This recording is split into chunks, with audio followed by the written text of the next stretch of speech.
نبی علیه الصلاة والسلام په خپله قبر ته شوسلو او بیا و صحابه کرامو ته ویل چې اوس عبدالله ما ته راکړي او په ډېر ادب یې راکړي.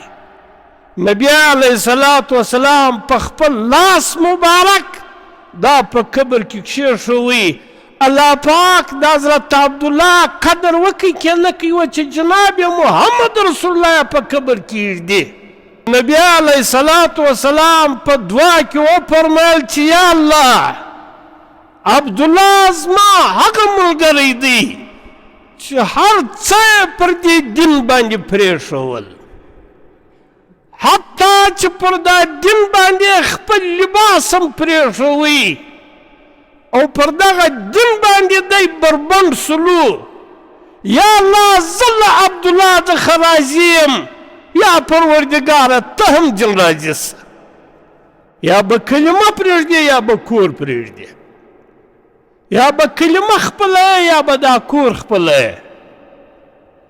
د عبدالله ورته ویل چې ما یو داسې کلمه اوس ویلې ده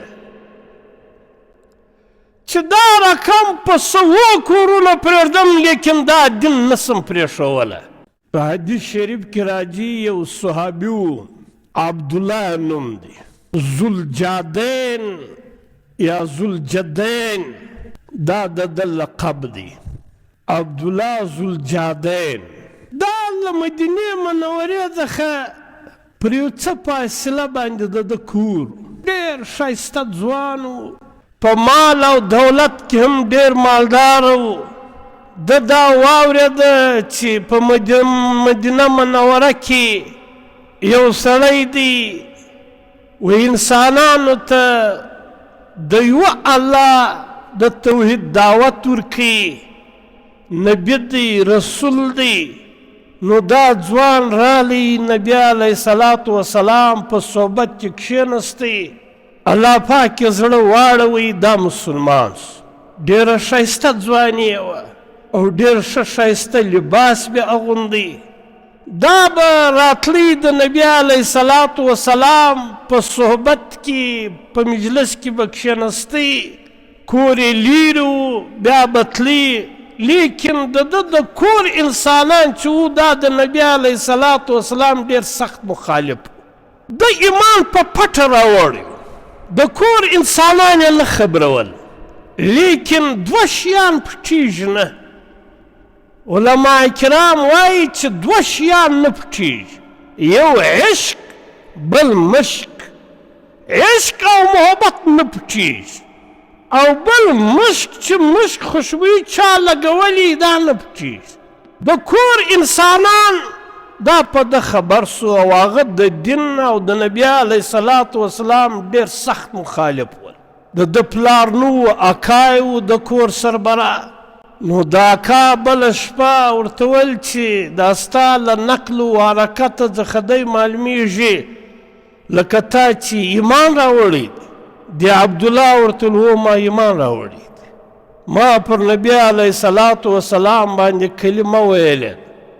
نو د اکا ورته ویل چې ته به په دوو شیانو کې د یوه شي انتخاب کوې، دا دواړه نسي کېدلی چې ته به د دین کلمه هم وایې او په دې کور کې به هم اوسېږي.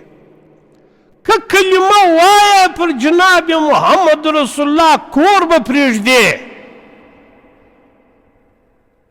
او که په کور کې اوسېږې بیا به کلمه پرېږدې، یا به کلمه پرېږدې یا به کور پرېږدې، یا به کلمه خپله یا به دا کور خپله. د عبدالله ورته ویل چې ما یو داسې کلمه اوس ویلې ده چې دا رقم په سوو کورونه پرېږدم لیکن دا دین نسم پرېښولی. اکا ورته په خشم سو، په جذبه کې رالی، ولوزه له کوره ځه ماښام و.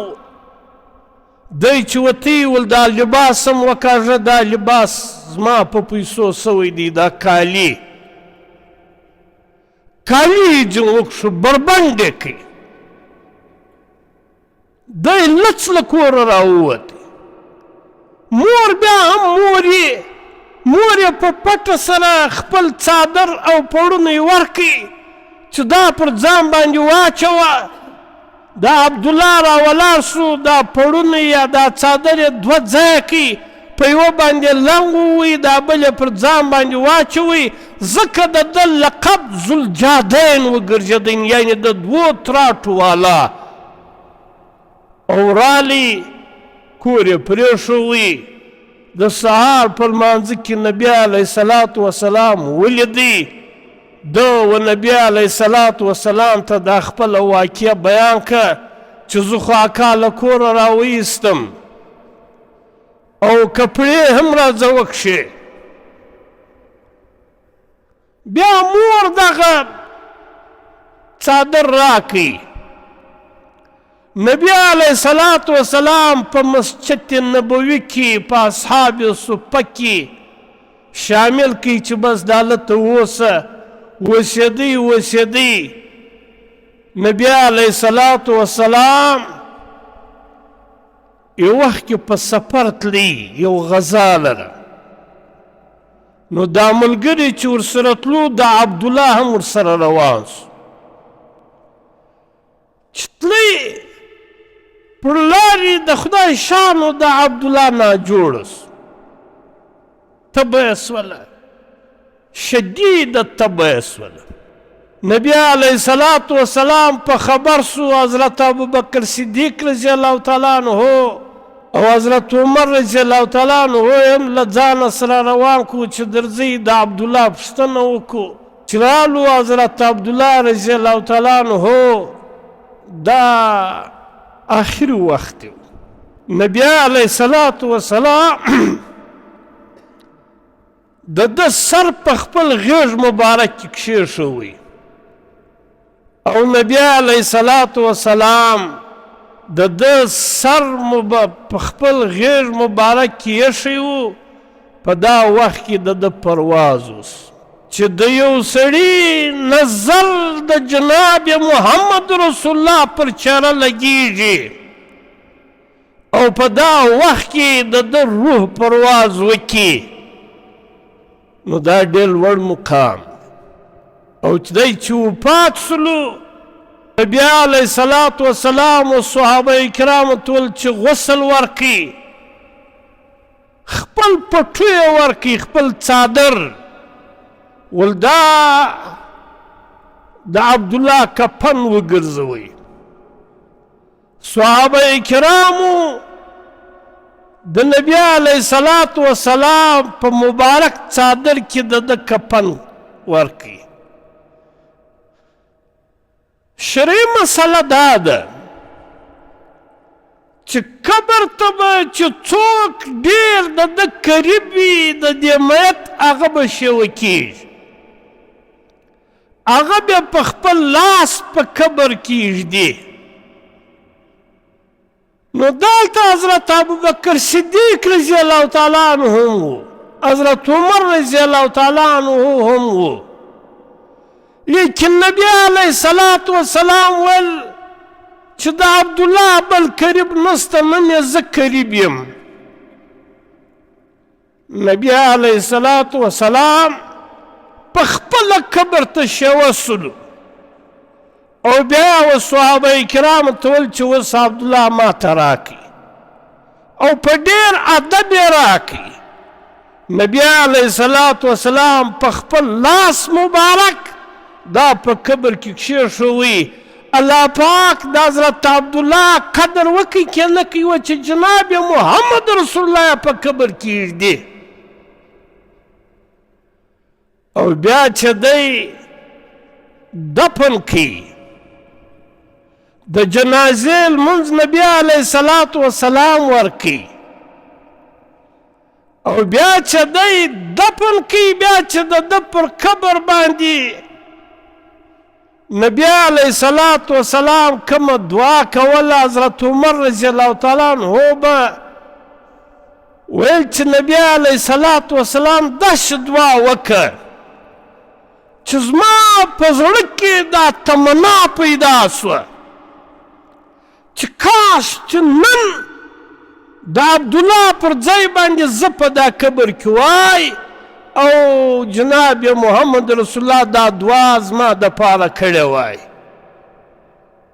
صحابه کرام به ورته ویل چې نبی علیه الصلاة وسلام څنګه دعا وکړه؟ حضرت عمر رضی الله تعالی عنه به فرمیل چې نبی علیه الصلاة وسلام په دعا کې وفرمیل چې یا الله عبدالله زما هغه ملګری دی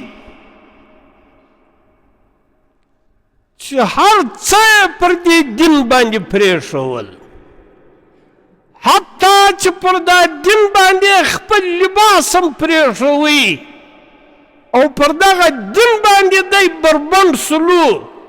یا الله زه له عبدالله څخه راضي یم، یا پروردګاره ته هم جل راضي سه.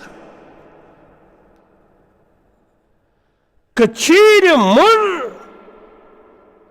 د الله اطاعت او بندگی کوو او محبت الهی پر خپل ځان باندې غالب کو، الله پاک زموږ عمل نه ضایع کوي. الله پاک د هر عمل قدرداني لري.